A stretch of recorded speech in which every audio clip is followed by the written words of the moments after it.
Police, जिस पर हम अपनी परेशानियों के लिए आंख बंद करके भरोसा करते हैं, जिसके बारे में हम सोचते हैं कि अगर कुछ भी गलत होगा तो पुलिस संभाल लेगी, लेकिन कानपुर पुलिस का एक ऐसा कारनामा अब सामने आया है जिसे सुनकर न सिर्फ आप हैरान होंगे बल्कि ये सोचने पर मजबूर हो जाएंगे कि क्या वाकई हम इन पर भरोसा कर सकते हैं। वैसे तो पुलिस का काम अपराधियों को पकड़ना, उनके खिलाफ रिपोर्ट दर्ज करना और उनको कड़ी से कड़ी सजा भी दिलाना होता है, लेकिन कानपुर पुलिस का तो अंदाज ही निराला है। यहाँ एक थाने से अपराधियों के खिलाफ पहल करके उनको सजा दिलाना तो बहुत दूर की बात है, उल्टा 11 केसों की केस डायरी ही गायब कर दी गई। जी हाँ, ठीक सुना आपने। अब जब सालों से गायब डायरियां यहाँ नहीं मिली तो थाने के दीवान ने अब 7 दरोगा समेत 9 पुलिसकर्मियों पर बड़ा एक्शन लेते हुए इनके खिलाफ ही रिपोर्ट दर्ज करा दी है।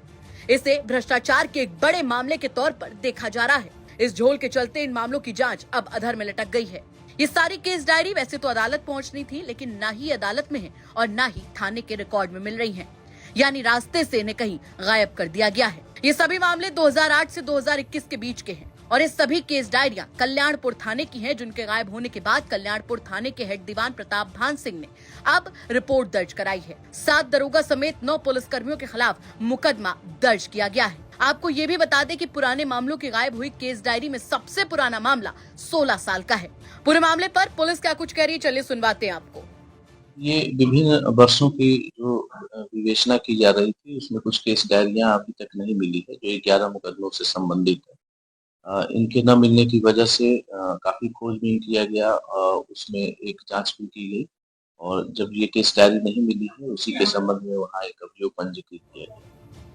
ये घटना अपने आप में कई बड़े और गंभीर सवाल खड़े करती है। सबसे बड़ा सवाल तो यहाँ पर ये खड़ा होता है कि जिन पर हमें सबसे ज्यादा भरोसा करना चाहिए, अगर उन्हीं की तरफ से भ्रष्टाचार का ऐसा मामला सामने आएगा तो आम जनता कहाँ जाए। और उससे बड़ा सवाल यहाँ ये खड़ा होता है कि आखिर केस डायरियां गई कहाँ।